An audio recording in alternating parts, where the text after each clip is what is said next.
दलित समाज के लिए, आदिवासी समाज के लिए, बहुजन समाज के लिए बड़े प्रेरणा का दिन है। तो इस दिन के गवाह मानते हुए कुछ किताब का विमोचन भी होना है। तो हमारे आज के कार्यक्रम के जितने भी गेस्ट हैं उनसे निवेदन करूंगा कि सुखदेव कार्यक्रम के जो आज किताब के जो लेखक है संजीव कुशवाहा साहब को भी आमंत्रित करता हूं मंच में आए और विमोचन करें और आप सभी तालियों के साथ स्वागत करेंगे।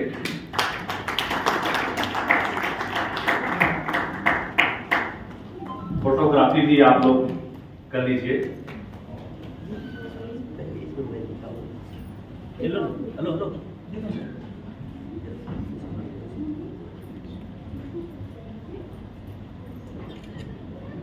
साथियों, यह बहुत महत्वपूर्ण अंक है। अंधविश्वास से मुक्ति ही गुलामी की मुक्ति का प्रथम सोपान, वास्तुशास्त्र के विशेष संदर्भ में आप सभी तालियों के साथ स्वागत करेंगे, क्योंकि यह चीज बहुत महत्वपूर्ण है। क्योंकि अब तक वास्तु पे ज्यादातर आर्यन जो लेखक है, जो ब्राह्मण, क्षत्रिय और वैश्य लेखक है, वास्तु पे बात करते हैं। तत्शीलता पे एकाधिकार सवर्ण कम्युनिटी का है। ये बड़ी शानदार दखलंदाजी की है Sanjeev Kushwaha ji. Sanjeev Kushwaha ji DMA online YouTube channel चलाते हैं और लगातार आज के समय में पिछड़ा समाज, पिछड़े आंदोलन, सफाई कामगार जैसे बहुत महत्वपूर्ण किताबों की उन्होंने रचना की है और हम बड़े गौरवान्वित हैं कि ऐसे लेखक हमारे छत्तीसगढ़ में है। संजीव कुशवाहा जी लगातार पिछड़ों को लेके, आदिवासियों को लेके आर्टिकल्स नवभारत में, दैनिक भास्कर में और बहुत सारे अखबारों में आते रहते हैं। और बहुत सारे लोगों को लगता है कि संजीव कुशवाहा जी दिल्ली में रहते हैं, लेकिन हम सब के लिए अच्छी बात है कि संजीव कुशवाहा जी रायपुर में रहते हैं। सरकारी अधिकारी होने के बावजूद भी लिखते पढ़ते रहते हैं। तो सर आप खड़े हो जाइए, आपके लिए शानदार, आप सभी को तालियों से स्वागत करें।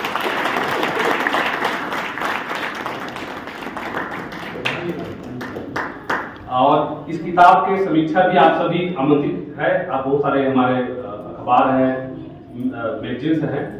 तो आज के कार्यक्रम को मैं ज्यादा देरी न करते हुए डॉक्टर कांति भूषण बछोड़े, जो चिकित्सा अधिकारी है एवं तर्कशील चिंतक है, उनसे मैं आमंत्रित करता हूँ आज के कार्यक्रम में बात रखें। अंधविश्वास से मुक्ति ही गुलामी की मुक्ति का प्रथम सोपान है, वास्तुशास्त्र के विशेष संदर्भ में। तो विशेष संदर्भ में बात होगी तो अच्छा लगेगा। हार्दिक अभिनंदन है सर।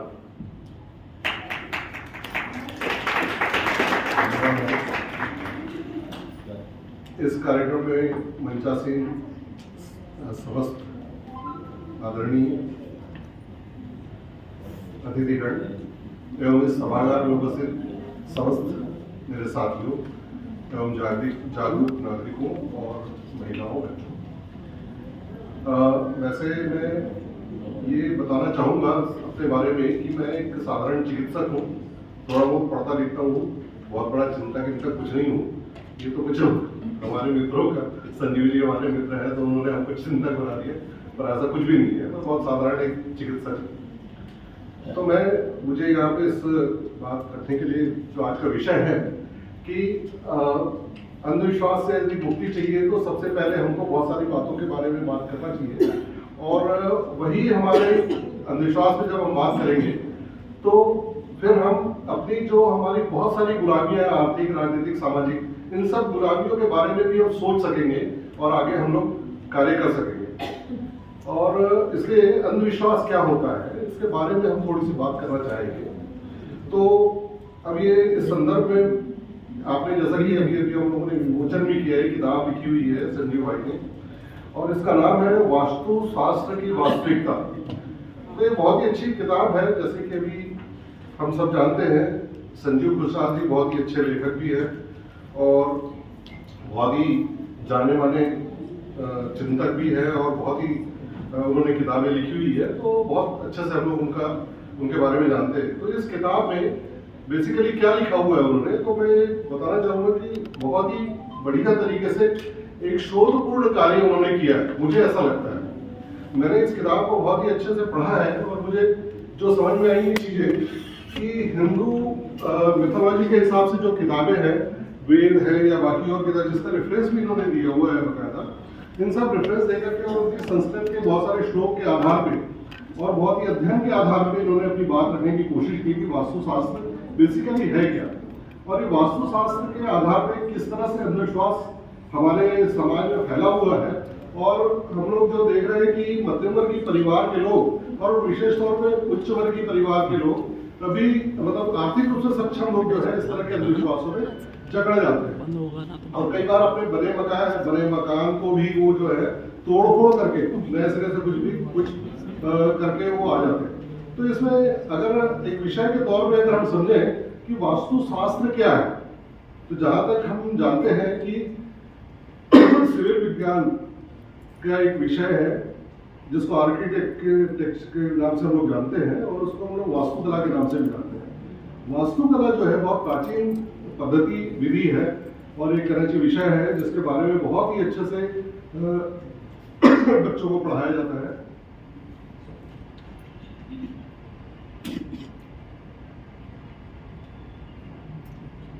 और इंजीनियरिंग कॉलेज में आपने देखा होगा कि इसका विषय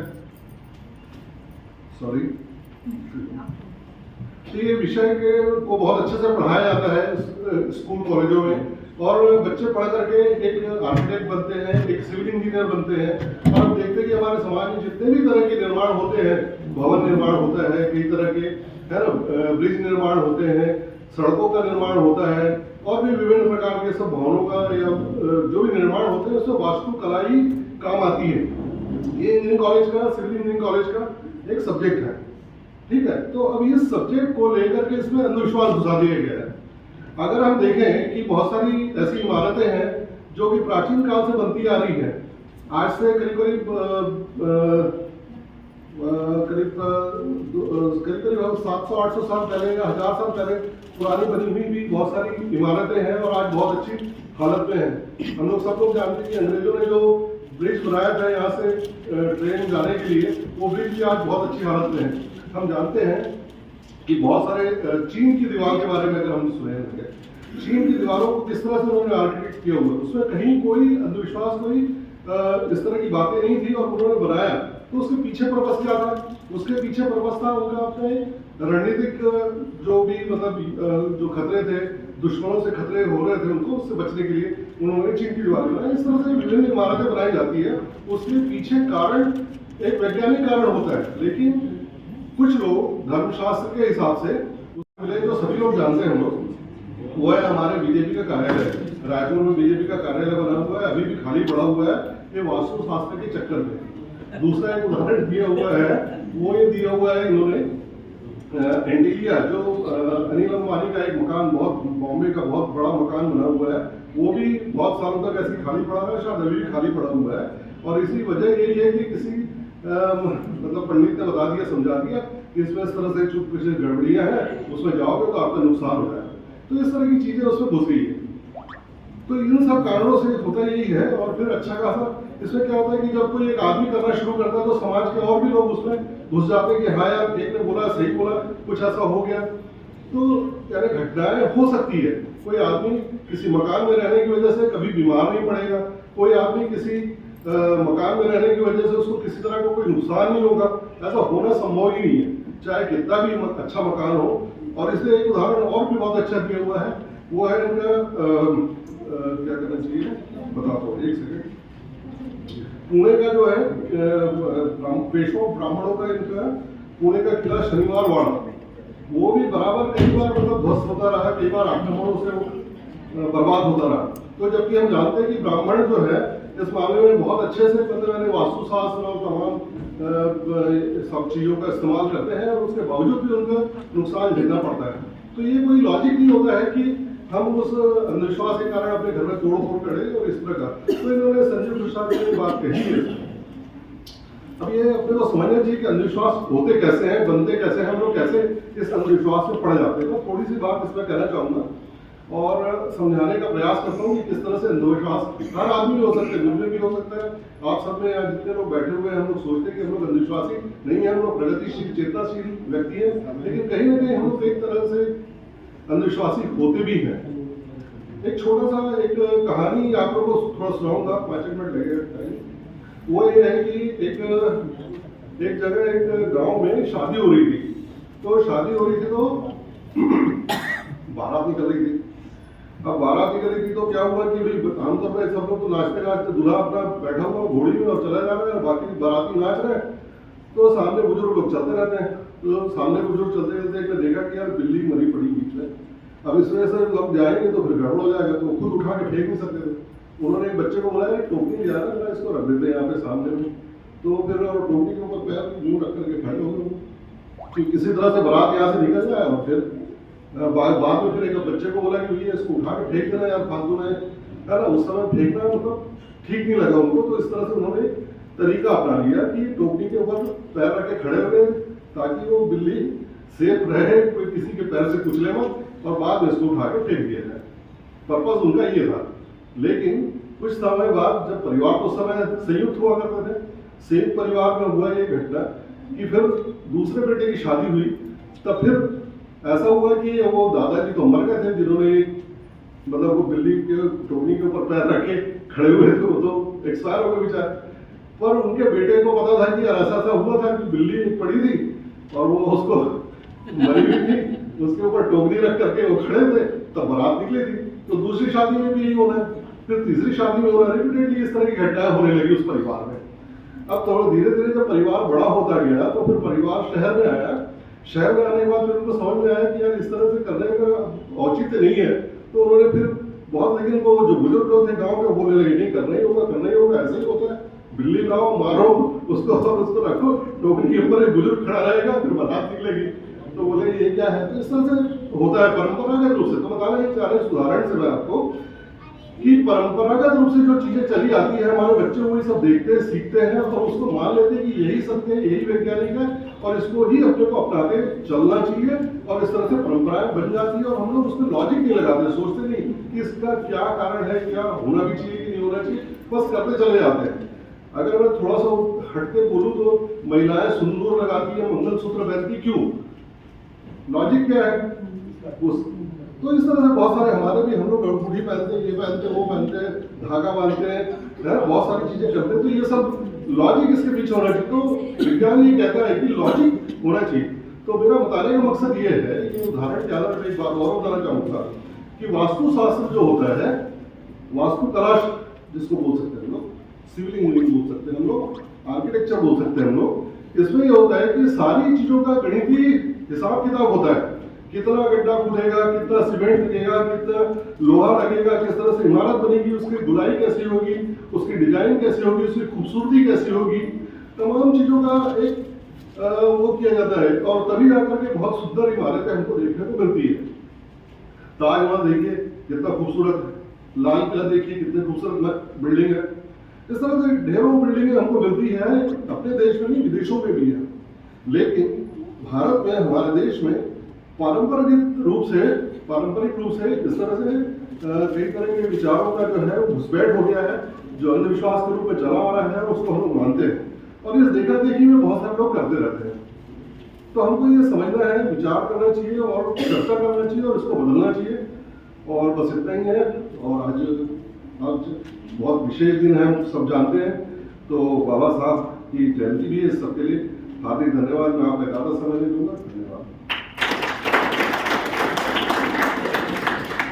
बहुत बहुत धन्यवाद सर, आपने विषय संदर्भित बात रखे और क्योंकि लगभग अंधविश्वास के भारत में लगभग अंधविश्वास और वास्तु को लेकर के ढोंग और दुकानें शानदार ढंग से चल रही है और आपने बहुत कम शब्दों में बहुत शानदार बातें रखी है। मैं युवा साथी टिकेश कुमार जो अध्यक्ष है एंटी सुपरी स्टेशन ऑर्गेनाइजेशन, मैं आमंत्रित करता हूँ सामने में डेस्क पे, वहाँ भी चालू है, वहाँ से बात कर सकते हैं और समय कम है तो एक महत्वपूर्ण जिस्ट पॉइंट को बोले ताकि ऑडियंस समझे और सबको अच्छा मौका मिले। महत्वपूर्ण बात है विषय मैं इंटरप्ट करूंगा, असल में रिकॉर्डिंग हम लोग कर रहे हैं। अच्छा हाँ यहाँ ओके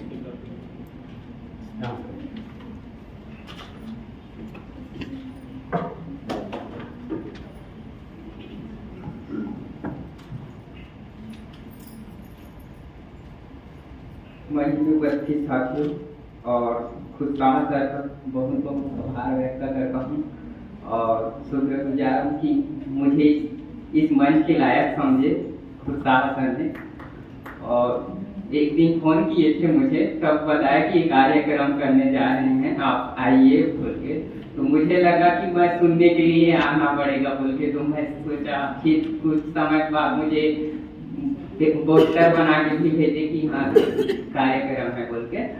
तो सर का एक बार और धन्यवाद देना चाहता हूँ।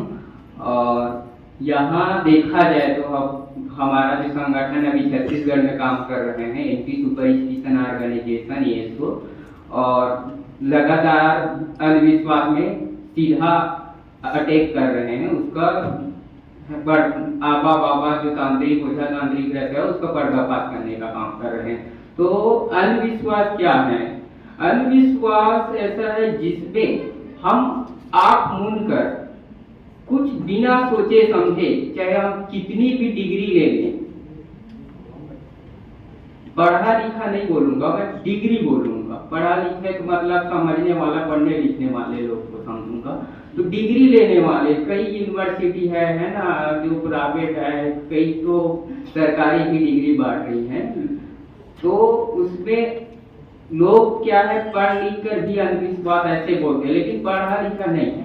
और ग्रामीण इलाके में हम जब काम करते हैं लोगों को समझाने का, तो फिर बोलते हैं कि डॉक्टर है, इंजीनियर है, वकील है, तो मनोवैज्ञानिक ठीक होते, मैं मनोवैज्ञानिक हूँ, तो लोग भी अंधविश्वास में विश्वास करते हैं बोलते। लेकिन यहाँ देखा जाए तो एक समझ के ऊपर है। लोग क्या है, आप उनके एकदम से ध्यान ही नहीं देते कि क्या हो रहा है। या अपने समाज देखा जाए तो समाज में ज्यादातर अंधविश्वास ही का बोलबाला है कभी।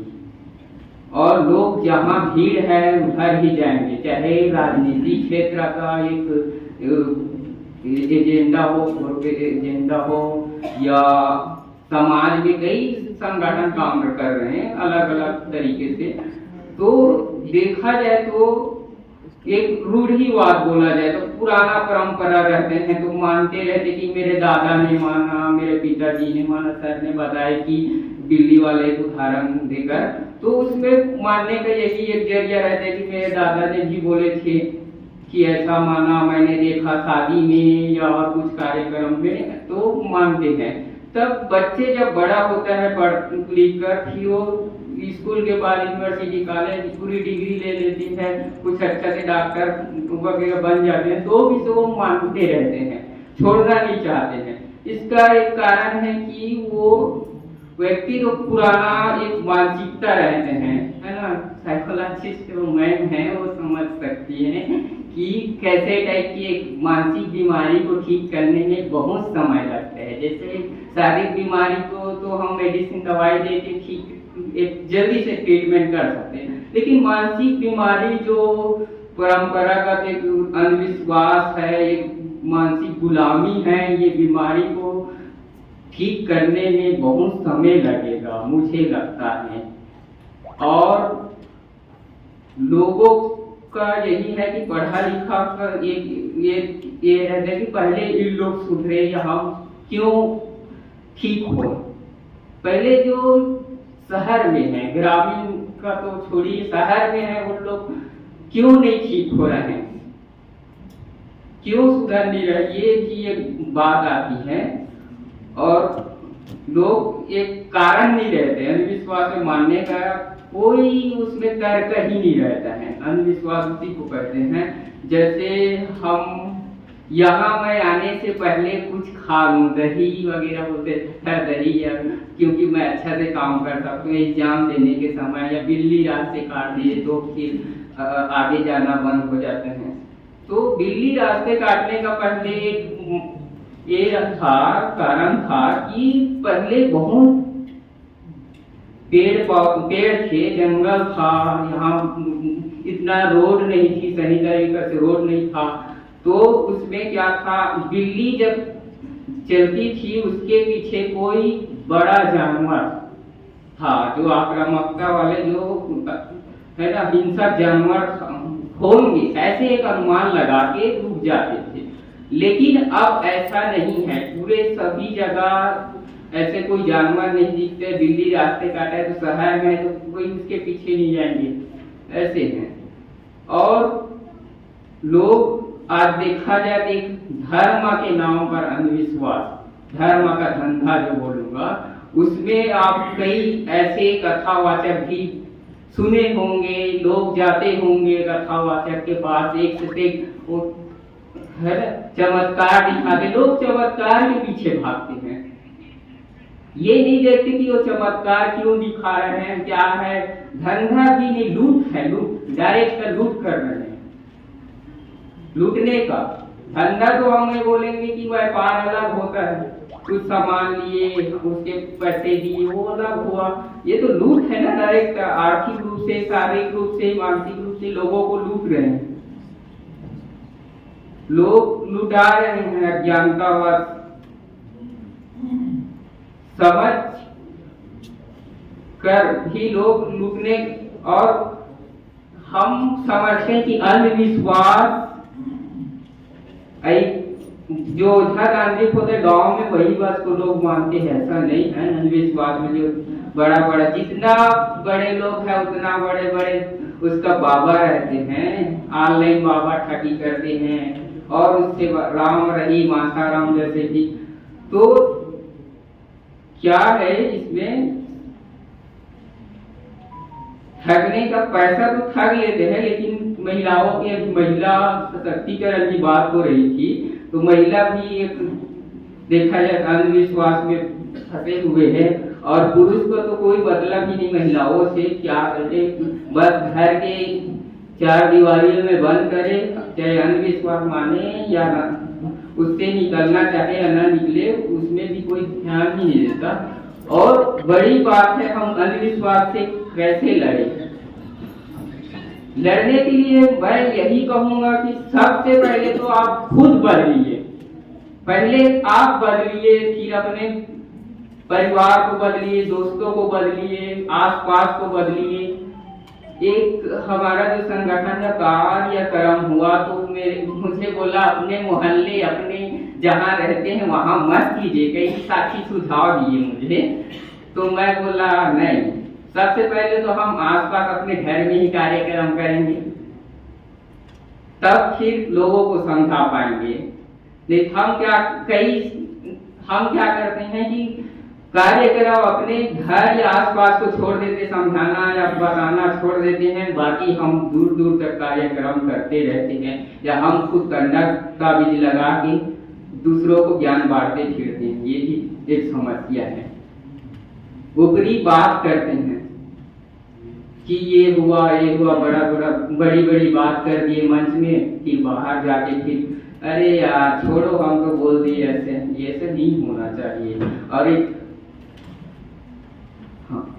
समय का अभाव है, थोड़ा जल्दी करने की कोशिश कर रहा हूँ। और साथियों, इसमें संगठन, सब संगठन अगर करके संगठन मिलकर काम करेंगे तो बढ़िया रहेगा। और जो तांत्रिक आवाज बाबा होते हैं इसको हम पकड़ने का काम करते हैं, है ना, तो उसमें जानकारी सूचना देने दीजिए। और तंत्र मंत्र जादू टोना कोई कुछ नहीं होता इसमें। और अगर सिद्ध कर देंगे तो कई तरह से संगठन है जो अब भारत में वो करोड़ों रुपया इनाम रखे। हमारा एमपी सुपर स्टेशन 10 लाख का इनाम रखा है। तो बाकी लोगों, आबा बाबा लोगों के पास तो बहुत पैसे हैं, ओझा तांत्रिक के पास, वो तो स्वीकार नहीं करेंगे, बोल के बताएंगे कि पैसे हमें नहीं कमाना है, लेकिन आप सिद्ध कर दीजिए। लेकिन आज तक कोई सिद्ध नहीं किए हैं। और ये लड़ाई बहुत पुरानी लड़ाई लड़ते हुए, कर्कशील साथियों में लड़ते हुए शहीद भी हुए, जिसमें डॉक्टर नरेंद्र दाभोलकर जी महाराष्ट्र से हैं। वो 2013 में गोली मार के हत्या कर दी गई हमारे साथी, और कई साथी हैं, लंबी लड़ाई है और इसमें लड़ते हुए आ रहे हैं। तो कई जो कट्टरपंथी हैं वो लगातार हमला करते रहते हैं। और साथियों, इस बीच और बहुत बहुत धन्यवाद सभी साथी का जो मुझे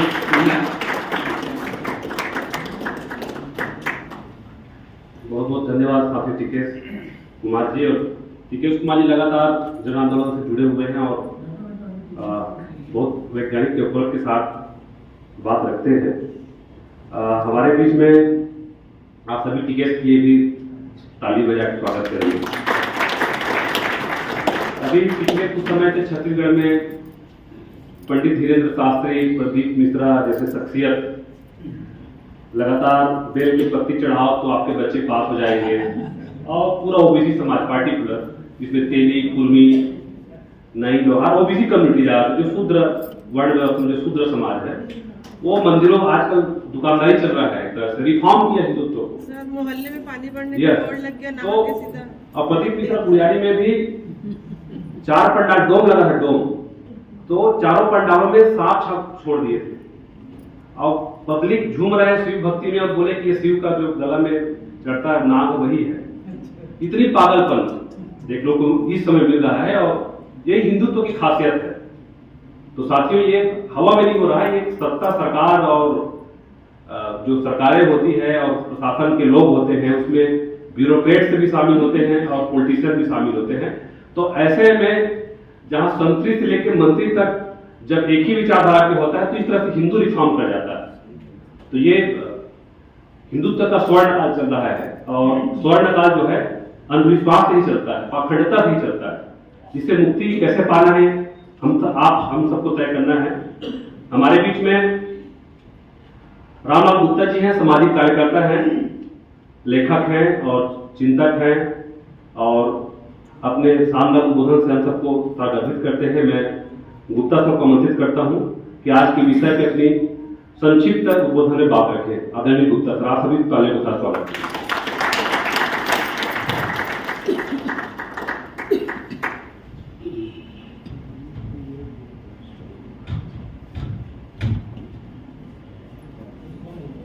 कार्यक्रम में उपस्थित समस्त सम्माननीय आदरणीय और विद्वान साथीगण, मंचस्थ हमारे सम्माननीय साथीगण, सम्माननीय संजीव जी ने अपनी पुस्तक विमोचन के अवसर पर बहुत ही सार्वजनिक, उपयोगी, प्रासंगिक और आज की परिस्थिति के अनुरूप विषय रखा है उन्होंने, अंधविश्वास। सचमुच में आज हमारा भारत समाज अगर देखेंगे तो उसकी बर्बादी में हमारा सामाजिक, आर्थिक, राजनीतिक, शैक्षिक और सांस्कृतिक अंधविश्वास बुरी तरह से छाया हुआ है। आप किसी भी क्षेत्र में देख लीजिए, हमारे पढ़े लिखे लोग भी इस अंधविश्वास का पालन करते हैं। और मैं खुद अनुभव के आधार पर बता दूं कि अगर आप इसको छोड़ते हैं तो कहीं कोई समस्या नहीं आती। ये मेरा खुद का अनुभव है। मैंने 40 साल व्यवसाय किया, कभी दिवाली की पूजा नहीं की, कभी मैंने दुकान में किसी भी जो की लोग पूजा करते हैं मैंने कोई तस्वीर नहीं रखी, और 40 साल सफलतापूर्वक व्यवसाय किया, व्यापारी संघ का प्रेसिडेंट भी बना मैं। तो कहने का मतलब बहुत सी ऐसी परिस्थितियां आती है। माता पिता का देहांत हुआ, मैंने वो एक और परंपरा तोड़ी, मैंने किसी से कहा कोई बाल नहीं बनवाएगा। मैंने सबको मना किया, भाइयों को, परिवार को, कोई बाल नहीं बनवाएगा, कोई नहीं बनवाएगा। मृतक की भोज की बात आई तो मैंने कहा सुनो, मृतक भोज, मैंने पंडित जी वही बैठे थे, मैंने कहा आपको मालूम है ना कि एक बार आप मुझे बताए, कहा तो कहा शिव पुराण में लिखा है कि मृतक भोज खाना मतलब गौओं का मांस खाना। मैंने कहा तुम लोग क्या कह रहे हैं? और मैंने कहा किसी गरीब पर, समाज में कोई गरीब परिवार है, उसकी बेटी की शादी में मदद कर दो और ये भी बंद करो। तो मैं अनुभव के आधार पर बता सकता हूं कि ये जो अंधविश्वास को आप छोड़ेंगे ना, कोई तकलीफ नहीं होती। मैंने किसी भी अंधविश्वास को बहुत से देखता हूं, बहुत से लोग हाथ में, गले में, क्या क्या, कुछ मत पहनिए, कुछ नहीं होगा। किसी भी रूढ़िवादिता को आप नकार दीजिए, कुछ नहीं होगा। बहुत से लोग देखिए आजकल दुकानों में नींबू टांगे रहते हैं, वो नींबू टांगने वाले कभी मेरी दुकान में नहीं फटकते थे, क्योंकि मालूम था मेरा स्वभाव, कभी नहीं फटकते थे, दूसरी दुकान में टांगते थे। और अभी कोरोना काल में हजारों दुकानदार इसी शहर में नींबू टांगने वाले बर्बाद हो गए। पूरे देश में लाखों दुकानदार बर्बाद हो गए नींबू टांगने वाले। क्या हुआ? मकान बनाते हैं, जूता टांगते हैं। मैंने कहा भाई इसका क्या मतलब है? अरे तो किसी की नजर ना लगे। मैंने कहा तब तो यार अच्छा है, एक छोटा छोटा जूता सब कोई अपने गर्दन में टांग के घूमो ना, कोई नुकसान भी नहीं होगा, एक्सीडेंट भी नहीं होगा। क्या एक चीज है, कम से कम भगवान ने बुद्धि दिया है। मानव ही एक ऐसा प्राणी है जो जिसने अपने बुद्धि बल पर विकास की कई सीढ़ियां चढ़ी है। लेकिन अब जो आज की व्यवस्था है, शासक वर्ग की व्यवस्था, सत्ता में बैठे हुए लोग, ये देश को डुबो रहे हैं। इसका एक बहुत अच्छा प्रमाण, हमारा रक्षा मंत्री गया था फ्रांस, वहां से युद्धक विमान ले ली, और युद्धक विमान के नीचे और नींबू डाल के उसको चला मैंने। ये हाल है। अब यही रक्षा मंत्री चाइना के बॉर्डर पे गया तो बॉर्डर पे नींबू डाल रहा है। अब अभी क्या हो रहा है, चाइना आधार बढ़ा दिया, कहा गया उनका नींबू मिर्ची। तो हमें इस बात को समझना है कि किसी भी रूढ़िवादी जो व्यवस्था है, परंपरागत, हमको एक नया रास्ता बनाना है। बाबा साहब ने नया रास्ता हमें दिया। अगर उन्होंने संविधान नहीं दिए होते तो हमारा क्या हाल होता? हमको शिक्षा से वंचित कर दिया गया था, हमको शूद्र घोषित कर दिया गया था। मैं जिस जाति को आपसे आता हूँ, आपको आश्चर्य होगा कि अछूतों को तो छूने से छूट लगता था। मैं जिस जात से आता हूँ, उसका सुबह मुंह देखने से उनका दिन खराब होते थे। ये विडंबना थी। लेकिन शिक्षा व्यवस्था ने, बाबा साहब के संविधान ने उन सभी कुरीतियों को, उन सभी अंधविश्वासों को, उन सभी उनकी लीगवादी परंपराओं को तोड़ा। और ये आज हम सब की जवाबदारी है कि इस परिस्थिति में, आज के वातावरण में, देखिए अगर कहीं ना कहीं हम सफल नहीं हो रहे हैं, कहीं ना कहीं हम इस देश की व्यवस्था पर काबिज नहीं हो रहे हैं। भाई बाबा साहब ने क्या कहा, एक व्यक्ति का एक वोट की एक कीमत, सबका समान कीमत, राजनीतिक स्तर पर समानता दी। लेकिन हम क्या कर रहे हैं 75 साल से? 75 साल से हमने क्या किया है? भाई एक इतना साफ सुथरा संविधान, इतनी साफ सुथरी व्यवस्था, इतना सब कुछ, उसके बावजूद भी हम भटक रहे हैं, दिशाहीन है। आश्चर्य है। हमने बाबा साहब का ना जयंती मनाते हैं, बड़े खुल के खूब डांस करेंगे, सब लोग बाबा साहब की जय बोलते हैं, लेकिन बाबा साहब को नहीं मानते, बाबा साहब की नहीं मानते कि बाबा साहब ने क्या कहा था। बाबा साहब हमारे महापुरुषों ने कहा था, ज्योतिबा फुले ने क्या कहा था, पेरियार रामास्वामी नायकर ने क्या कहा था, ललित सिंह यादव ने क्या कहा था, हमारे आर चंद्रपुर जी ने क्या कहा था। ये जो हमारे महापुरुष कह के गए, उन्होंने यही तो कहा है। लेकिन हम उसी रूढ़िवाद की ओर चले जा रहे हैं। धार्मिक कार्यक्रम होते हैं, लाखों की भीड़ आती है। कहाँ से आती है भाई ये भीड़? कौन लाता है इनको साधन सुविधाएं कौन देता है? तो हमें इस षड्यंत्र को समझना होगा। आज की परिस्थिति में हम सबका दायित्व है कि हम सड़ांग मारते अंधविश्वास को, जो हमारे विकास में बाधक है, जो राष्ट्र के विकास में बाधक है, जो समाज के विकास में बाधक है, उनको हम दरकिनार करें और एक नया रास्ता बनाएं। और समय ज्यादा इसलिए नहीं, लोगों के बहुत से वक्ता हैं, बस इतने कहते हुए आप सबको जय।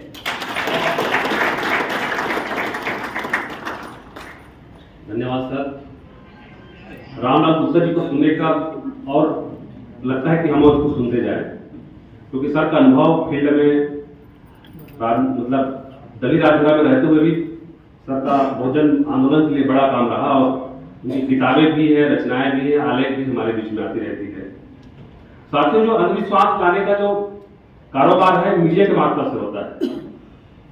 हम सुबह चाहे आज तक जितने भी ब्राह्मणवादी मीडिया, जिसको मुख्य धारा की मीडिया हम बोलते हैं, जिसमें कारपोरेट अडानी अंबानी का शेयर बहुत ज्यादा है, ऐसे मीडिया सुबह से ही, और जब आप खोलोगे तो ताश की पत्ती के साथ आपको किस्मत दिखाता है, और उसके साथ आपको कैसा पूजा कैसे करना है, सिंदूर कहां तक लगाना है। तो इस तरह से भ्रामक जानकारियां समाज में फैलाई जाती है। तो मीडिया जो है, जो मुख्य धारा की मीडिया है, जिसको हम सवर्ण मीडिया बोलते हैं, ब्राह्मणवादी मीडिया बोलते हैं, कारपोरेट मीडिया बोलते हैं, इस मीडिया के मार्फत से अखबारों में आप एक एक पेज की आप अखबारों पढ़ लीजिए तो अंधविश्वास फैलाने का कार्यक्रम खुला चलता है। जबकि मीडिया के लिए बहुत सारे विभाग, सूचना प्रसारण विभाग भारत सरकार का, स्टेट का अलग सूचना विभाग है, मीडिया की नैतिकता है, मीडिया की इथिक्स है, मीडिया कानून है। तो मीडिया की नैतिकता को लेकर कोई काम नहीं हुआ है, और उसके लिए सुप्रीम कोर्ट है, हाई कोर्ट है, और मीडिया के लिए तो एक कोर्ट बना है जिसके लिए सुप्रीम कोर्ट के जज, रिटायर्ड जज उसको देख रेख निगरानी करती है। तो साथियों, ये लगातार भारत तो इसीलिए कुछ लोग मूर्खों का देश भी हमको बोलते हैं, तो इसलिए क्योंकि हम अंधविश्वास के रास्ते पे चलते हैं। तो ये हम सब की जिम्मेदारी है, और बाबा साहब अम्बेडकर की जयंती पे हम अंधविश्वास की बात कर रहे हैं, फिर से उस दौर की बात कर रहे हैं। और लगातार हमारे जो दलित चिंतक थे, तथागत बुद्ध से लेके डॉक्टर सुखदेव तक, और हम सब यहाँ बैठे हुए हैं, इस परंपरा को आगे बढ़ा रहे हैं। हमारे जो दलित चिंतन की परंपरा का जो आगे बढ़ाए, तो अंधविश्वास और तर्कशीलता को आगे ले जाने के लिए बाबा साहब अम्बेडकर ने भी संविधान में तर्कशीलता वैज्ञानिक अप्रोच की बात सर्वप्रथम उन्होंने कहा है, लेकिन संविधान को हम लोग मानते भी नहीं, पढ़ते भी नहीं है। और आगे बात रखने के लिए हमारे बीच में देवलाल भारती सर हैं। मैं सर को बड़े सम्मान के साथ आमंत्रित करता हूँ, आप सभी तालियों के साथ स्वागत करेंगे। देवलाल भारती सर को फाउंडर है social justice legal cell right. आइए सर।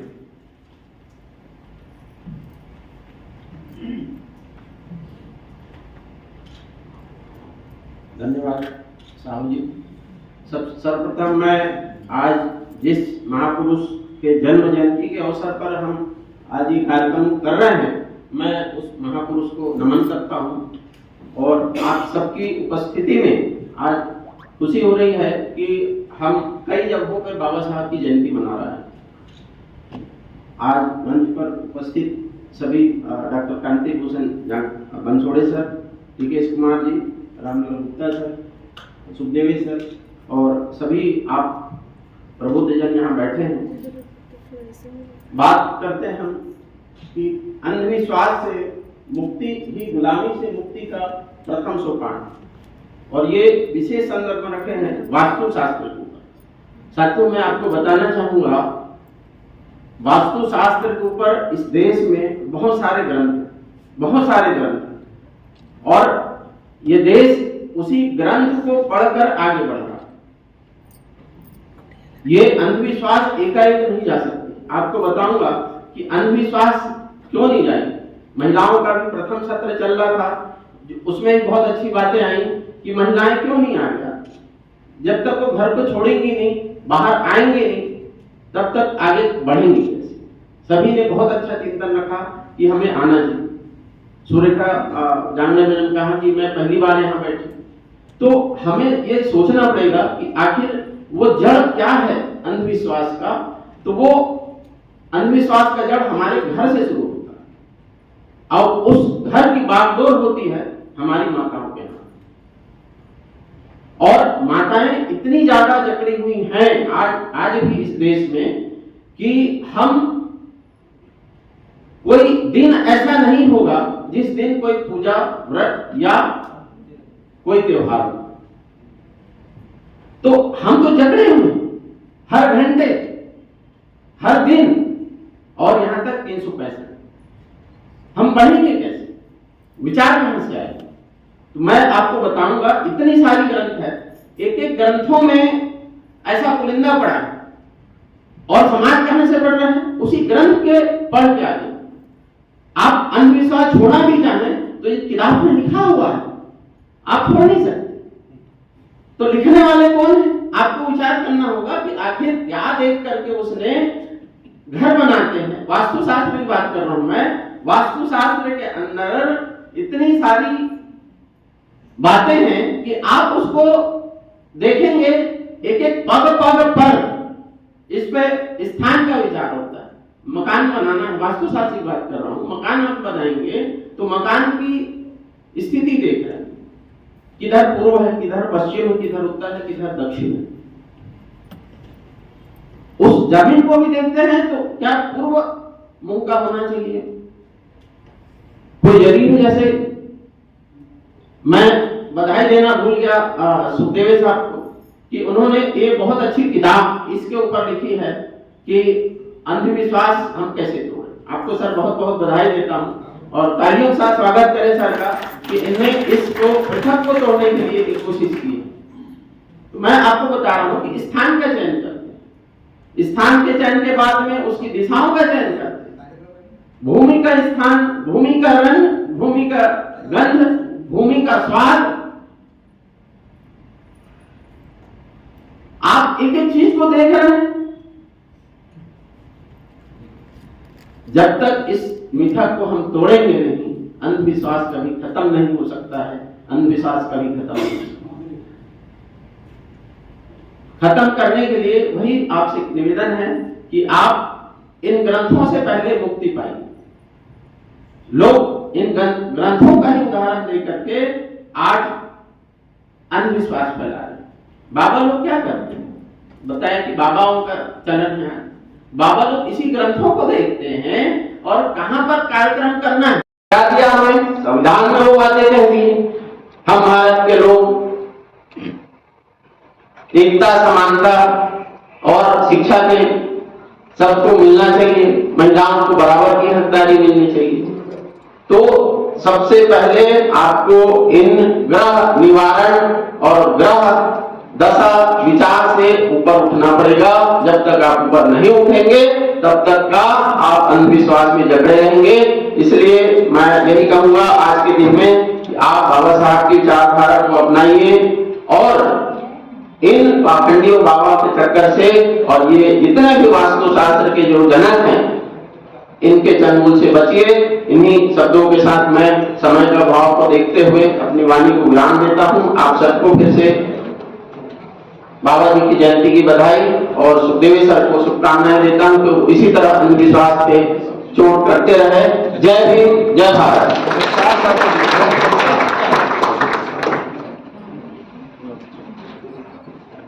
बहुत बहुत धन्यवाद सर। संजीव कुशवाहा साहब समझ गए अभी डॉक्टर सुखदेव सर को सुनना है, वो तो पावर पॉइंट प्रेजेंटेशन के माध्यम से सुनाएंगे ही। और धर्मेंद्र शास्त्री को लेकर के भी सर ने कलेक्टर साहब को और एसपी महोदय को भी चिट्ठी पत्र भी किया है कि अगर आपको चमत्कार दिखाना है, बताना है तो रविशंकर विश्वविद्यालय के ऑडिटोरियम में आइए और साथ में कलेक्टर, एसपी और बहुत सारे और भी लोग लगेंगे तो हम आपको पैसा भी देंगे 2-3 करोड़ के भी तो सर ये भी ताले हो जाएंगे क्योंकि सर भी दाबोलका पंसारे कलबुर्गी के पैनल से आते हैं और लगातार अंधविश्वास की मुक्ति के लिए भी काम करते हैं। सर आपका तो थोड़ा सा एक वक्त तक बाद आप लोग आपका लंबा थोड़ा पीपीटी वगैरह ना नहीं, कुछ नहीं है हमारा पीपीटी। आज जब आप बोलो कि बंद कर दो, हम बंद कर देगा। सर पीपीटी सर बात हो सकती सर आपके लिए अलग से प्लान है, बैठो 2 मिनट इतना हो जाएगा उसके बाद आपके लिए क्योंकि ये हटाना पड़ेगा ना, ये बैनर हटेगा प्लीज सर। तो हमारे बीच में कैलाश वनवासी जी है, प्रसिद्ध साहित्यकार एवं चिंतक है। तो मैं कैलाश वनवासी जी को आमंत्रित करता हूं मंच में आए और ये जो आप लोग व्याख्यान रखेंगे वो भी डीएमए ऑनलाइन यूट्यूब चैनल पे प्रसारित किया जाएगा और उसके अच्छे व्यूअर संख्या है और देश भर में दुनिया भर में लोग देखते सुनते हैं। तो सर आमंत्रित है। धन्यवाद साहब जी। और सबसे पहले मैं संजीव कुशवाहा जी को धन्यवाद देना चाहूँगा। इस महत्वपूर्ण कार्यक्रम में मुझे एक अपनी बात रखने के लिए मैं तो उन्हें मना ही कर रहा था कि भाई मैं साहित्य के विषय से संबंधित व्यक्ति हूँ और तो उन्होंने कहा कि नहीं ये अंधविश्वास पर कुछ बातें आप कहिए। तो फिर मुझे लगा कि नहीं ठीक है, अंधविश्वास पर है तो कुछ बातें हम लोग शेयर कर सकते हैं। और अभी आप लोगों ने जिन महानुभावों को सुना, जिन वक्ताओं को सुना, उनके पास सीधे फील्ड का जीवंत अनुभव है। उन्होंने अंधविश्वास के को हराने के लिए, उसको धकेलने के लिए जो लड़ाइयाँ लड़ी वो उन्होंने आपके साथ में प्रत्यक्ष शेयर किया। खासतौर से मैं गुप्ता जी का जो बोधन था उसमें हम लोग देख सकते हैं कि वो कैसे अडिग रह करके जो हमारे समय की जो कुरीतियां हैं, अंधविश्वास है, उसको उन्होंने अपने बलबूते पर जितना हो सका वो पर धकेलने का काम किया। और मैं ये मानता हूँ शायद इससे दूसरे भी जो है समाज में प्रेरणा लेकर के कुछ फेरबदल इस दिशा में करेंगे। तो कहीं कहीं कोई भी जो बात है वो खाली नहीं जाती, उसका कहीं न कहीं कुछ न कुछ असर होता है।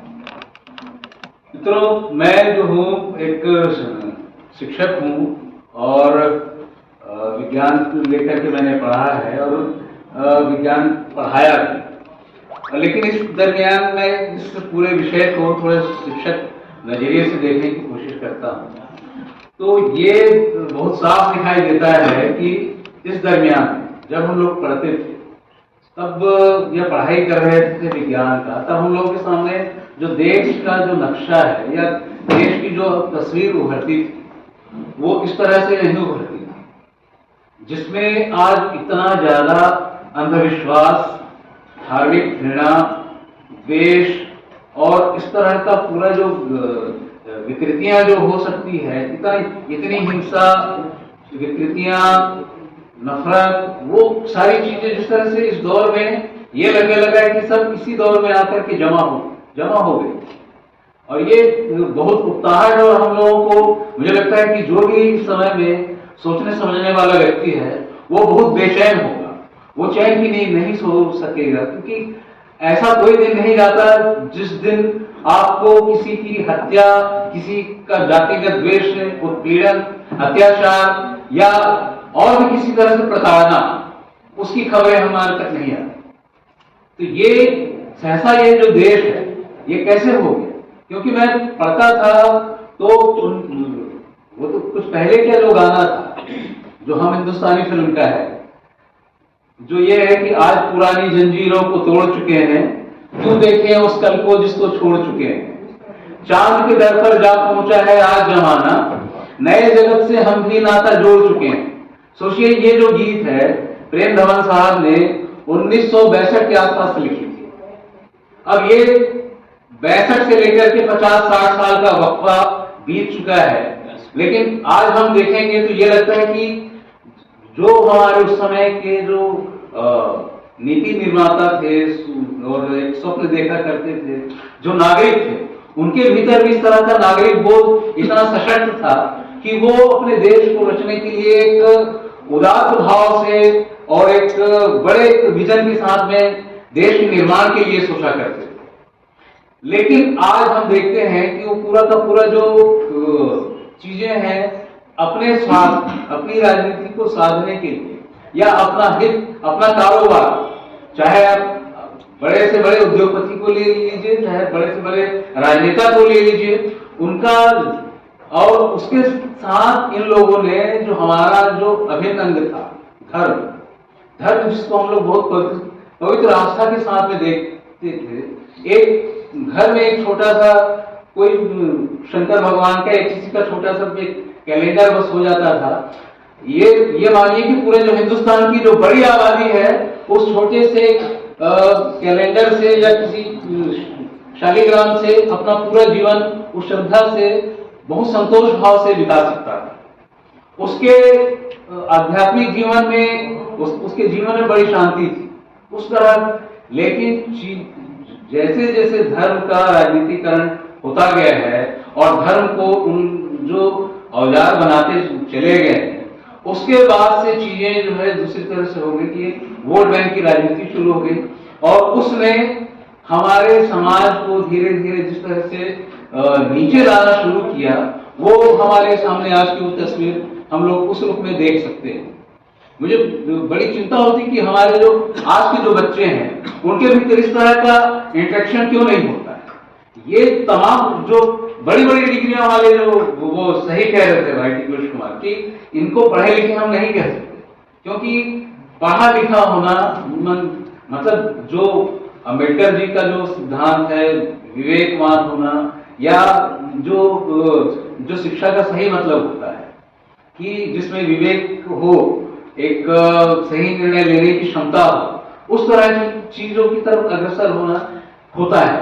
लेकिन बहुत बड़ा उदाहरण हमारे जो रक्षा मंत्री जिस तरह से करते हैं उन्होंने किया, ये गौरव की बात नहीं है, मुझे लगता है ये बहुत शर्म की बात है। ऐसे शर्म की बात है, राष्ट्रीय शर्म की बात है कि हम जो है एक नींबू से, एक नारियल से जो है हमारा जो एयरक्राफ्ट है, जो राफेल आया है, वो हमारे दुश्मन को उस तरह से भारी हो जाए।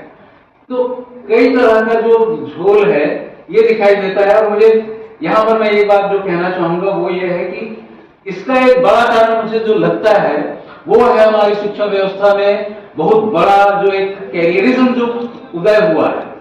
वो जो कैरियरिज्म है वह हमारे बच्चों को उन सरोकारों से वंचित कर रहा है जो उसके खुद के हित में होते हैं, जो उसके खुद के भले के लिए होते हैं। वो अपनी पढ़ाई लिखाई में, अपने कैरियर में इतना डूब जाता है कि उसको जो है सिर्फ पैकेज ही दिखता है, और माँ बाप भी जो उसको सिर्फ उस पैकेज के पीछे लगा देते हैं। और मैं अगर हमारे आज के दौर के बच्चे इन सब चीजों से ग्रस्त हैं तो मैं उनको उस तरह से दोषी नहीं मानता। मैं उनके जो पेरेंट्स हैं, उनके जो माँ बाप हैं, जिन्होंने उनको तो अपनी सुविधा मिली, चाहे जैसे सरकारी नौकरियां मिली, अच्छा व्यापार हुआ, वो सब चीजें मिली, लेकिन उनको जो शिक्षा का उस तरह का संस्कार जो देना चाहिए वो न दे करके एक जो कैरियरिज्म की उठान हुई, तो वही हमको एक दूसरी तरह से दिखाई देता है कि जो बड़े बड़े जो डिग्री वाले हैं, लाखों करोड़ों IIT वाले हो, IITians हैं, उनके भीतर भी इस तरह की जो धर्म वीरता है या अंधविश्वास है वो लगातार ये फैल रहा है। और जब तक इन चीजों पर हम हमला नहीं करेंगे, इन चीजों से बाहर नहीं आएंगे, तब तक मुझे नहीं लगता कि हम जो है हमारी जो दिशा है वो उस तरह से सही हो पाएगा। तो बस कुछ चीजें मैं कह करके अपनी बात को ये कहना चाहूंगा कि अर्थ जो है हमारी मनुष्य व्यवस्था की चालक शक्ति होती है, अर्थ है और सत्ता है। लेकिन जो धर्म का जो खेल हुआ है, जिसके कारण जो चीजें जिस तरह से बिगड़ गई है, तो यह जो धर्म का हमारे ऊपर, जैसे मैंने कहा कि पहले जो व्यक्ति है वो धर्म उसके लिए एक व्यक्तिगत श्रद्धा की कोई चीज होती थी, लेकिन अब ये दिखाई देता है कि धर्म जो है उसके सर पर आकर के बैठ गया। अगर वो ऐसा नहीं करेगा तो पता नहीं क्या हो जाएगा। और उनको किन किन चीजों में घसीट दिया गया है या बाध्य कर दिया गया है कि पहले जो हम लोग जो एक साधारण संबोधन होता था राम राम, अब मुझे जो दूसरे भी लोग हैं वो लोग राम राम करने वाले नहीं मिलते, वो एक उग्र जो नारा जो प्रचारित कर दिया गया है, जय श्री राम उनके बीच में उस तरह से प्रचलित हो गया है, जय श्री राम ही नहीं। तो कई तरह का जो परिवर्तन है इस बीच में हमको देखने में आ रहा है। और मुझे लगता है कि हमारे जो पूर्व वक्ताओं ने भी जो महत्वपूर्ण बातें कही है, और इस जो मुख्य चीज है वह है वैज्ञानिक दृष्टिकोण। और वैज्ञानिक दृष्टिकोण एक दिन में नहीं आता है या 10 दिन में नहीं आता है। जो चमत्कार है या अंधविश्वास है वो तत्काल फल देने के लिए हमको खींचता है, हमको आकर्षित करता है। इसलिए जो है माताएं बहनें हो या लोग हो अपनी समस्याओं के हल के लिए ऐसे बाबाओं की शरण में चले जाते, लेकिन उसके बरक्स जो है विज्ञान जो है वो जरा धीरे से काम करता है। वो तर्क सम्मत और चीजों को परखने और उसके बाद विश्लेषण करने की तरफ आने की बात कहता है। तो उस तरह से एक विज्ञान सम्मत दृष्टिकोण उन्नत करने के लिए हमको एक थोड़ी सी उस प्रक्रिया में जाना पड़ेगा, है ना। वो उस प्रक्रिया को जब तक हम लागू नहीं करेंगे अपने घर परिवार से, सही कहा हमारे साथियों कि वो जो प्रक्रिया है विज्ञान सम्मत सोचने की प्रक्रिया, वैज्ञानिक दृष्टिकोण वाले जो सोच है, जब तक हम अपने घर परिवार से शुरू नहीं करेंगे तब तक वो उस समाज में बड़े दायरे में नहीं फैल पाएगी। तो अभी तो यही दिखता है कि जो आपके पास बड़ी से बड़ी डिग्री मिल जाए, बड़े से बड़े ओहदे में चले जाए, है ना, प्रधानमंत्री होने भर से भी वैज्ञानिक दृष्टिकोण नहीं आ जाता, क्योंकि प्रधानमंत्री के जो कृत्य है या उनके जो कथन है वो आप सबको बहुत अच्छे से मालूम है कि वो कहाँ से क्या बना लेते हैं और कहाँ से क्या चीज प्रोड्यूस हो जाती है कि बारिश होने से, बादल होने से राडार छुप जाता है। तो उसके लिए एक प्रक्रिया से गुजरना पड़ता है और समय देना पड़ता है और चीजों को एक तथ्य के आधार पर विश्लेषण करने की क्षमता अर्जित करनी पड़ती है। तो ये थोड़ा लंबा भी काम है, लेकिन जब तक इस तरह की प्रक्रिया में नहीं लगेंगे, एक बड़ा जो है वो नहीं हो पाएगा। बहुत शुक्रिया आप सबका, धन्यवाद। ये बस मैं कह करके कि मैं बड़ा शॉक हुआ इस किताब से, इस रूप में शॉक हुआ कि वास्तुशास्त्र जो किताब है या जो उसकी कल्पना की जाती है, उसमें मेरा ख्याल था कि उसमें कहीं जाति धर्म कुछ नहीं होता है। वो शायद जो आर्किटेक्ट की डिजाइनिंग है हवा पानी या दिशा के हिसाब से ही होता होगा, लेकिन इसमें मैं अभी इसे उलट पलट रहा था तो देख करके इतनी घृणा हो रही है, इतनी घृणा हो रही है कि हमारे जिसको हम लोग बहुत सम्मान से मान रखते हैं, वो जो है इनका वर्णवादी जो है जो वास्तुशास्त्र जो था पुराना या वास्तु की जो लिखी गई है, उसमें वर्णवादी व्यवस्था के अनुसार में जो शूद्र हैं उनको निकृष्ट और उन्हीं पे तरह से, यानी किस तरह से वर्णवादी व्यवस्था के द्वारा ये पूरा पोषित किया जा रहा था। और इससे तो मुझे लगता है कि वास्तुशास्त्र को आपको करवाने से उसको पीछे धकेलने में आपको कहीं कोई दिक्कत नहीं होनी चाहिए। एक सामान्य ज्ञान की बात है, मुझे लगता है कि हवा इधर से रहती है, खिड़की इधर खोली जाए, या और जो है आपका जो कहना चाहिए कि उसके अनुसार थोड़ा सा एक चिंतन मनन करके व्यक्ति जो है अपने घर को बड़ा सुंदर और सुव्यवस्थित बना सकता है। उसके लिए इस तरह के जो ऐसे जो सो काल वास्तुशास्त्री हैं उनके चक्कर में अपना पैसे गंवाने या उसके लिए बहुत पूजा पाठ करवाने की जरूरत मुझे नहीं लगती, और उसकी दिशा में ये एक बड़ा उसका चोट है। मैं उन्हें बधाई देते हुए अपनी बात समाप्त करता हूँ। आप सबसे बहुत बहुत धन्यवाद सर, आपने बहुत महत्वपूर्ण बातें इस विषय पे कही है। साथियों, डॉक्टर अंबेडकर के बारे में देखें तो बाबा साहब अंबेडकर ने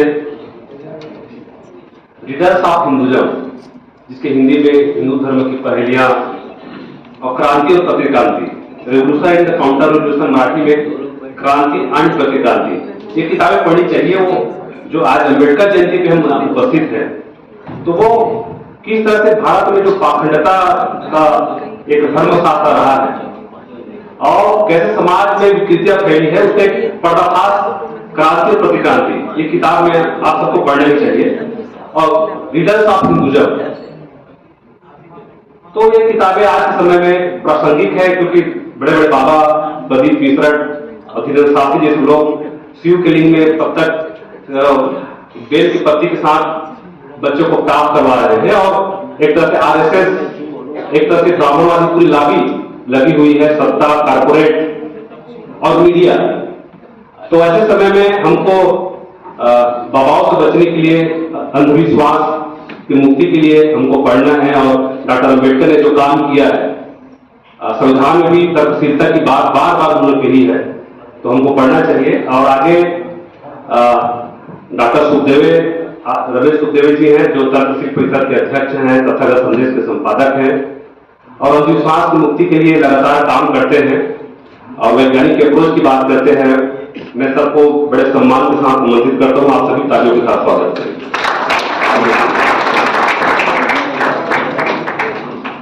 यही बोलना था, यही बोल, देखो जमा जैसा बनता है। धन्यवाद डॉक्टर नरेश जी, आदरणीय मंच और श्रोता,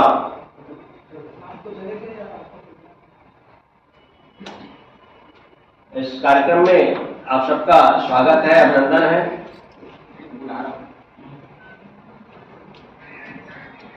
इस कार्यक्रम का तो विषय अंधविश्वास से मुक्ति, ये गुलामी से मुक्ति का सोपान। देखिए, ये सब्जेक्ट जो है ना, अंधविश्वास से मुक्ति और गुलामी से मुक्ति का प्रथम सोपान। अंधविश्वास होगा, गुलामी होगी, और गुलामी से मुक्ति तभी होगी जब अंधविश्वास से मुक्ति होगी। तो पहला स्टेज ये सब कहा जा रहा है। अच्छा हो गया आप बैठे हैं, तो इसके बारे में भी तो बोलना था ना भाई। आप इसको दिए पढ़ने, पढ़ के हम बोलेंगे तो आपको धन्यवाद। आपने ये पुस्तक लिखी, बहुत मेहनत किया, हम इसके आभारी हैं। छत्तीसगढ़ के आप हमारे मित्र हैं और इतनी बड़ी पुस्तक लिखा, इसको बार बार पढ़ना पड़ेगा। एक पुस्तक के बारे में मैं 2 लाइन बोलूंगा, बार बार पढ़ना पड़ेगा। और ये पुस्तक जो है ये बहुत कठिन, आपने मेहनत किया, संदर्भ ढूंढा और इसको लिपिबद्ध किया, बहुत कठिन है। परंतु इतना कठिन है, बीच बीच में क्या है, मुझे नहीं लगता कि समयाभाव से इसमें कुछ चीजें ऐसी जिसका समझ नहीं आया, ध्वज आया। तो आय का मतलब मुझे ऐसा लगता है कि ठंडा होना चाहिए, आय लिखा है। इस तरह बहुत सारे कुछ कठिन शब्द हैं, आय कुछ कठिन शब्द है। दूसरा, मैं जानता हूं आप बड़े साइंटिस्ट आदमी हैं और वैज्ञानिक सोच है, एक तो जगह एक शब्द आ गया स्वर्गीय, तो मैं लग रहा है कि ये तो मशीन की गलती होगी। और इसमें इसके प्रीफेस में कुछ लिखना था, किसी वेल ऑर्गेनाइज्ड साइंटिस्ट जो क्षेत्र में काम करे उसके 2 शब्द इसमें आने चाहिए, भूमिका, वो छूट गया। इसका अगला संस्करण जल्दी आप सब खरीदे और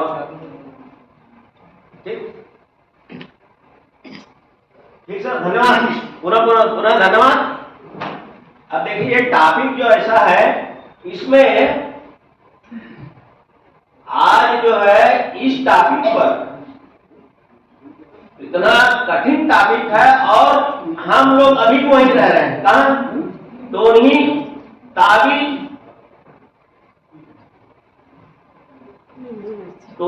ताबीज, और छोटी छोटी चीज जो आउटडेटेड है, इसमें से कोई नहीं बैठा है ना वो बिल्ली दोनों ताबीज का विश्वास करता ही नहीं। इसमें जितने लोग बैठे हैं आप, वो लोग बिल्ली के काटने से विश्वास कर रहा है, ना ताबीज बनवाता है, नहीं छोटी छोटी। आज का विश्वास बदल गया, आज का विश्वास बदल गया। मुझे अच्छा लगा कि आप धुरंधर मैडम है ना, ताली बजाई उनके नाम।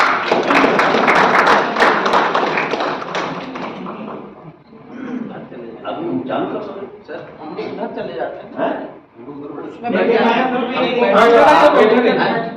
नहीं आप बैठिए, इसमें ज्यादा अच्छा लगे, मतलब देखने में हमको दिख नहीं रहा है, कुछ नहीं, लेकिन बैठिए अच्छा लगे। तो ये धुरंधर मैडम को एक बार मैं, आप शायद नहीं पहचान पा रहे, मैं आपको पहचान लिया, तो दिखते धुरंधर है आप। मैं तो बाद में आया आपके 2 लाइन सुनने के बाद, 2 आखिरी में जो लाइन थी ना उसके है, तो मुझे आपके 2 शब्द सुनने को मिले। उसमें आपने कहा था कि इस देश में महिलाओं के साथ अत्याचार अनाचार नहीं होगा, तब ये माना जाएगा कि प्रगति है। फिर से सुनिए सेंटेंस, इस देश में महिलाओं के साथ अत्याचार और अनाचार नहीं होगा, तब ये माना जाएगा कि प्रगति, इस देश की प्रगति हो रही है। परंतु मैं क्या कह रहा हूं उसको गंभीरता से सुनिए, परंतु बिल्किस बानो के 13 सजायाफ्ताओं को समय पूर्व निकाल दिया और बाइज्जत उनको बरी करने के बाद कहा जा रहा है कि वो संस्कारी है। अरे सर, आपकी बात पे ताली बजा रहे हैं, वो आपकी बात सबको अच्छी लग रही है, आपने उठाया उसका ताली। हाँ, ताली आपके लिए कि आप आगे बढ़िए, मतलब जोश आ रहा है सब सुनने में। फिर उनका सम्मान भी किया, संस्कार से नहीं रुके, सम्मान भी किया। तो बताओ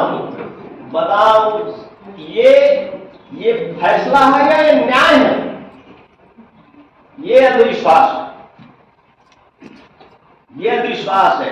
राम मंदिर के फैसले में जजों ने कहा कि ये जो फैसला है आस्था के रूप दिया जा रहा है, तो वो न्याय नहीं था, फैसला है। ये अंधविश्वास।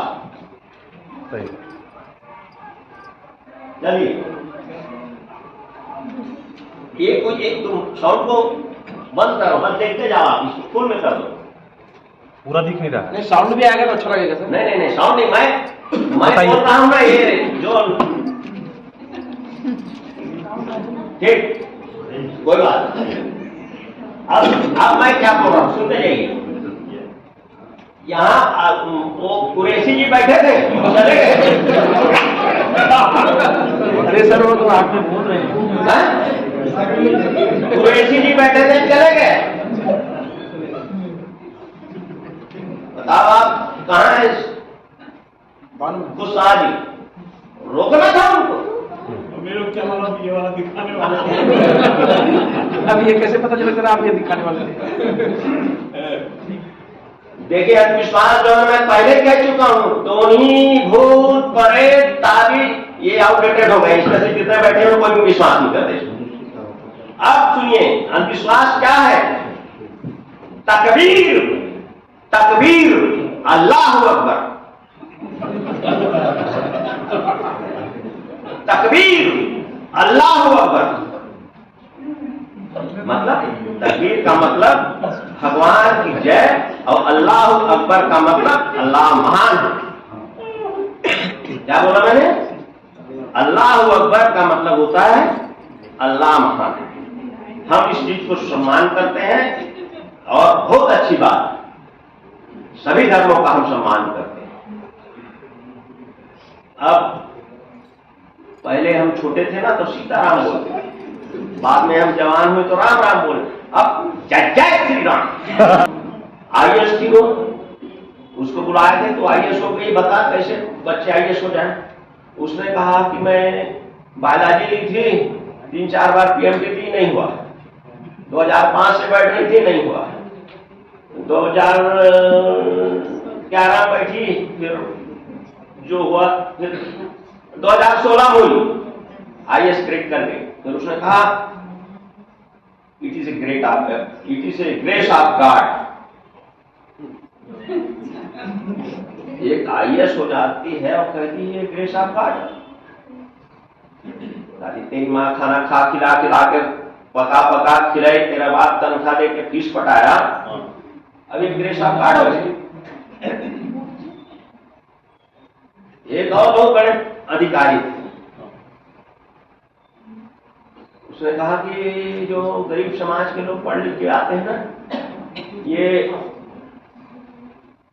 बड़े पद में जाने के बाद दूसरे कास्ट की लड़कियों से शादी कर लेते हैं।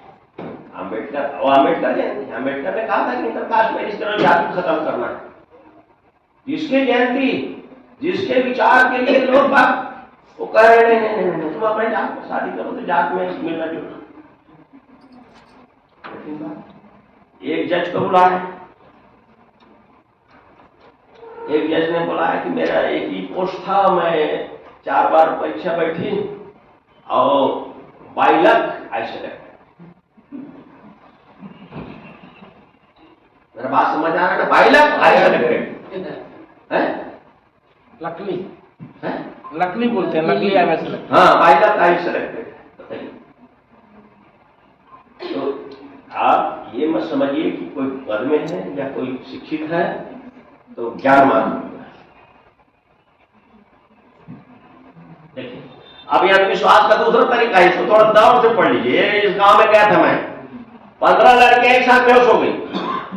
ऐसा नहीं देखे होंगे, ये गांव में गया था मैं,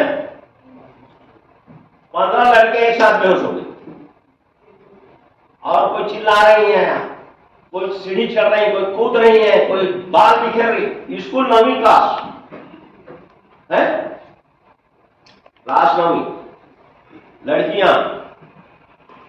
अब 15 लड़कियां स्कूल में, एक दिन तो पहले एक लड़की बेहोश हुई, दूसरे दिन दूसरी बेहोश हुई, तीसरे दिन 3 बेहोश हो गई, चौथे दिन 4 बेहोश हो गई, और फिर बाद झटना, कोई सीढ़ी चढ़ना, कोई ऊपर से गिरना, कोई नीचे से।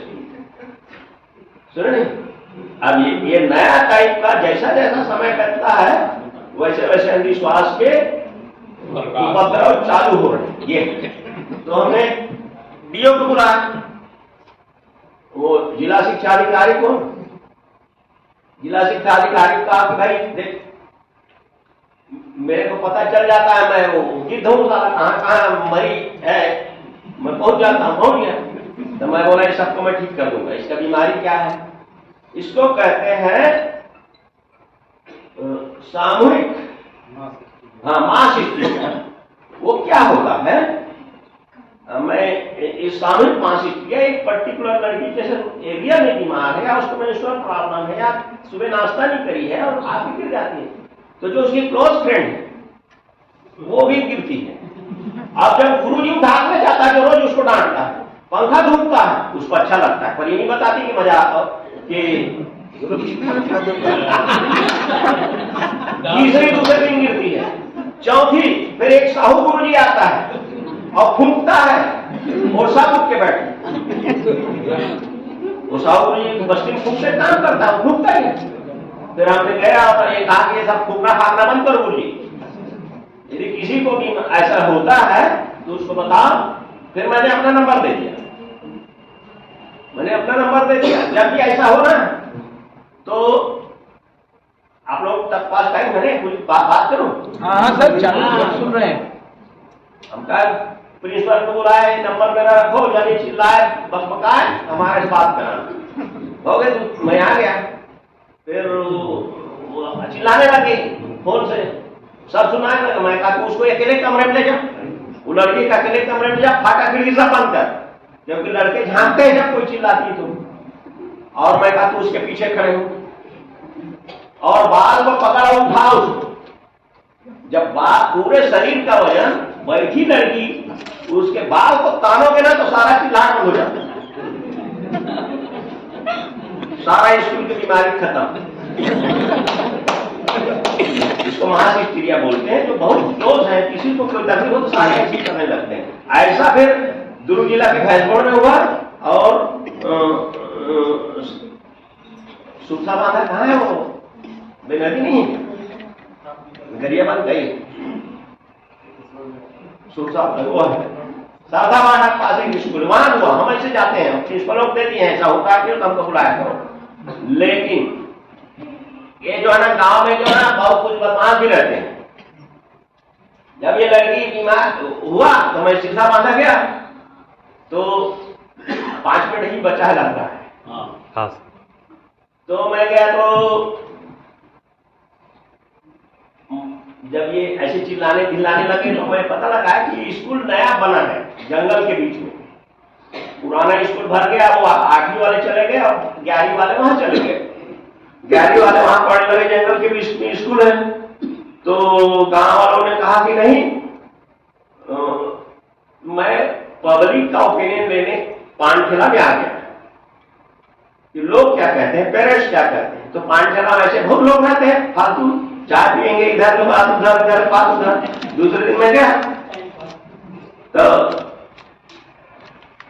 मैं कह स्कूल में भूत आता है, वो आदमी चाय पी रहे, हाँ भूत है, हम जानते हैं, हम स्कूल बनाए हैं, हम लोग स्कूल नया बनाए हैं, वो खिड़की अपने आप बंद होती है, कई बार वो दरवाजा हिलता है?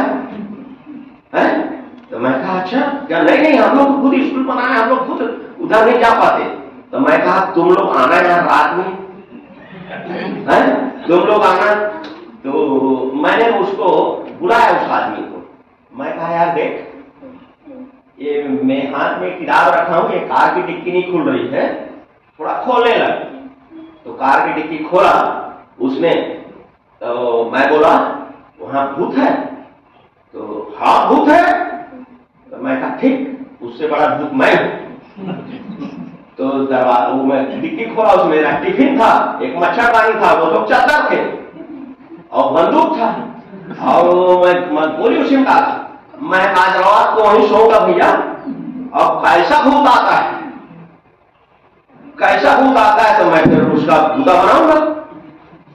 चुपचाप हो गई, सारा कौन आदमी कहां से आ गया। तो तब तुम भूत छड़ाने जाओगे तो कई लोग भूत बन के पत्थरबाजी करते हैं, आपको तैयार है। और रामलाल जी कहाँ है? रामलाल जी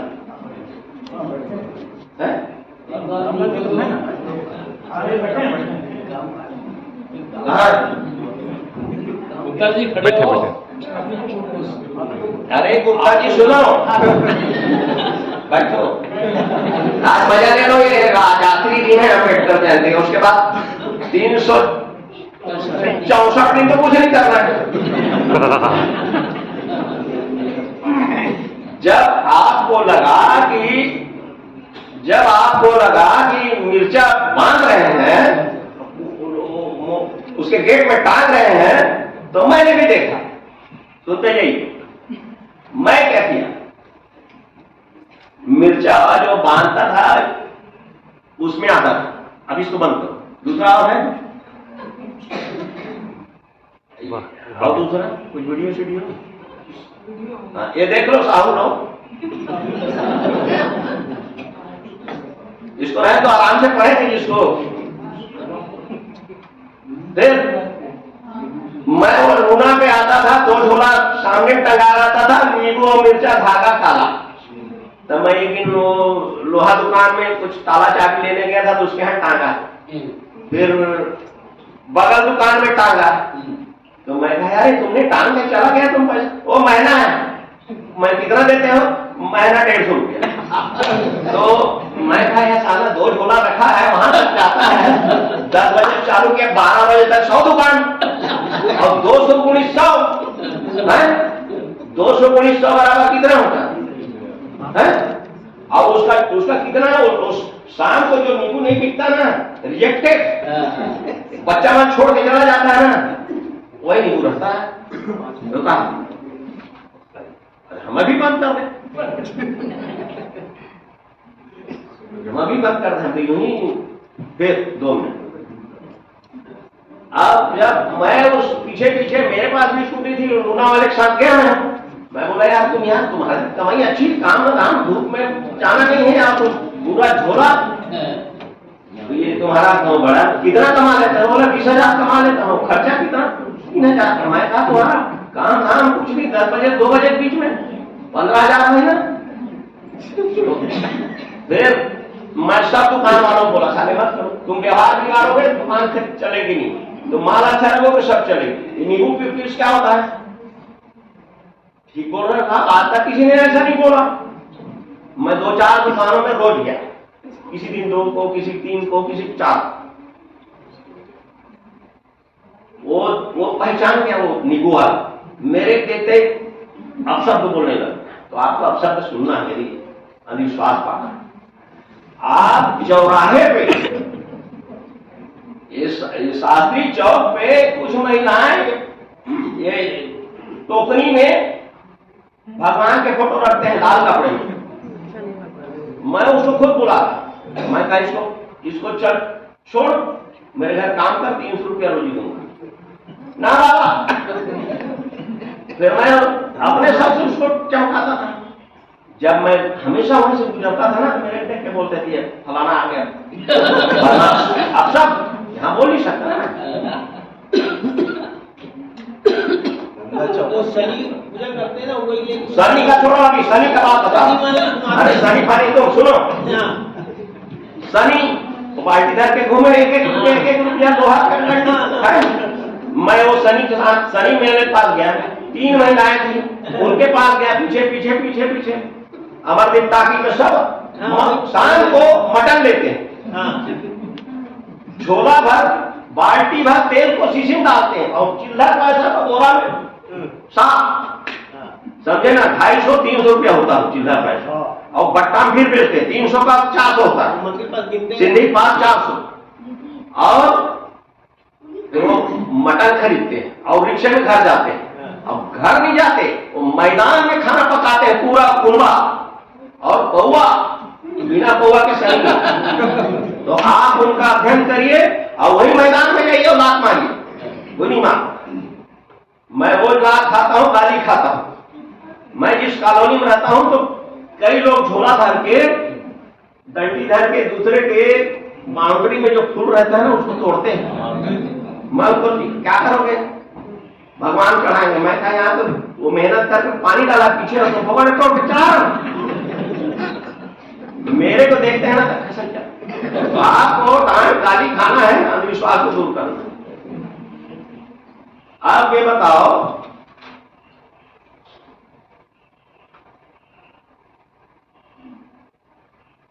मैं जब देखो जो स्पीकर आता है ना, वो बताता है मैं गरीबी में पढ़ा हूं, खास करके जो शेड्यूल कास्ट स्पीकर रहता है ना, हम बहुत गरीब है, पानी नहीं मिलता था, घर में बैठा। मैं नहीं बोलूंगा, हमको स्कूल में बाहर बैठाते थे, मैं नहीं बोलूंगा। मैं कहूंगा कि मैं मेरी असलियत में मैं क्रिश्चियन स्कूल में पढ़ा हूं। अभी बैठे बहुत बहुत धन्यवाद सर। एक मिनट आपने बहुत महत्वपूर्ण शिक्षा पे लगातार काम कर रहे हैं और स्कूलों में, कॉलेजों में और बहुत जगहों पे जाते हैं और तथ्य का संदेश भी निकालते हैं। हमारे बीच में ईश्वर सिंह दोस्त सर हैं, छत्तीसगढ़ संस्कृति परिषद के अध्यक्ष हैं। आपको स्वागत करते हैं सर, आप आए। और कार्यक्रम के समापन के लिए मैं DMA ऑनलाइन के संपादक, दलित लेखक, कवि और आलोचक, रचनाकार, वास्तुशास्त्र की वास्तविकता के लेखक संजीव कुशवाहा को आज के कार्यक्रम के समापन के लिए आभार प्रदर्शन के लिए आमंत्रित करता हूँ कि सर आज के कार्यक्रम। देखिए, ये जो है कार्यक्रम बहुत अच्छा रहा।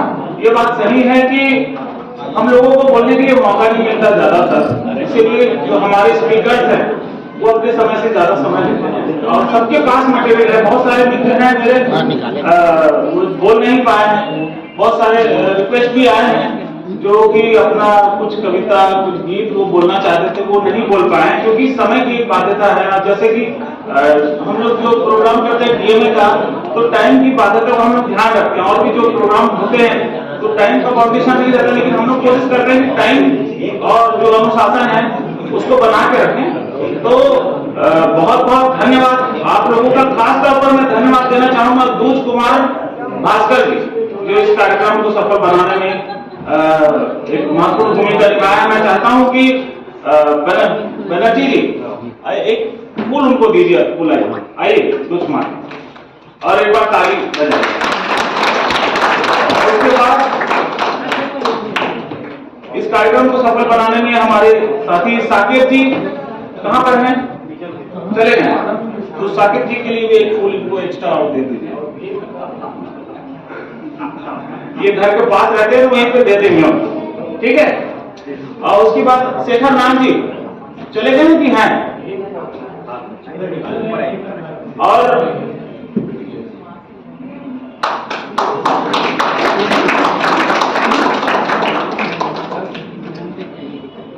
भारती जी, आज से रिक्वेस्ट करूंगा एक फूल जो है वो लक्ष्मी बनर्जी जी को दे दिए। इन्होंने बहुत बड़ा योगदान निभाया है आज के इस कार्यक्रम को सफल बनाने में। और सभी जितने साथी, बड़ा अच्छा लग रहा है कि तन्मयता से बैठे हुए हैं और प्रोग्राम और भी चलता। अगर हमको सफल की बाध्यता नहीं होती तो हम और भी बैठते और भी वक्ता है हमारे पास में, उनको सुनते और कितना मजा आता। लेकिन एक इस तरह के प्रोग्राम हम भविष्य में भी करते रहेंगे, विज्ञान को लेकर के बात करेंगे, बार बार करेंगे। जितना भी चोट हम कर सकते हैं अपने तरफ से, उतनी चोट हम अंधविश्वासियों को पहुंचाएंगे। तो इतना कह करके मैं अपना यहाँ पर वोट ऑफ थैंक्स देता हूँ। और बहुत अच्छा लगा दीप्ति मैडम और नंदा जी, यहाँ पर डॉक्टर सुखदेव जी और जितने स्पीकर्स थे, पीकेश कुमार जी और देवलाल भारती जी, सबको मैं धन्यवाद देता हूँ कि हम लोगों ने अपनी बात को, जो विषय था उस पर केंद्रित करते हुए अपनी बात को रखा। और आप सब आए, आप सब